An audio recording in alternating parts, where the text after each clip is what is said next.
Muri yeZimbabwe aiwa Fadzai Mahere uya ochizovhura hombe mazuva anatori nejinja nekuti oataka Idi mnangagwa achiti aiwa ngaasachema aiwa nemasanctions akakandigwa oya achiexposa aiwa zviri kuitika zvakaita kuti agorohwa nemasanctions corruption yese auya akaifumura. Muri yeZimbabwe sadapinda mashoko atogona Fadzai Mahere paexedo pake nokurudzira bva wasubscribe wolaika wotina on the bell icon tambochora mabdetsa ndokupa pano paZim News Live.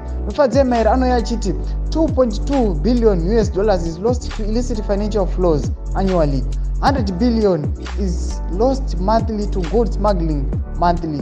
If political elites would stop looting so much, maybe there would be more money for financial and basic services. Stop mourning about sanctions.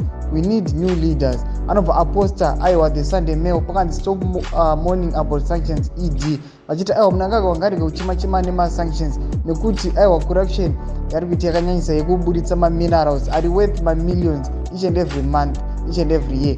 Ndo mashoko anachogona Fadzai Mahere muri yeZimbabwe. Tudze mafunguro enyu pine comment section medu amusaka no subscribe kulaika panchenotina on the bell icon tambochera mabvitsa ndokupa pano paZim News Live.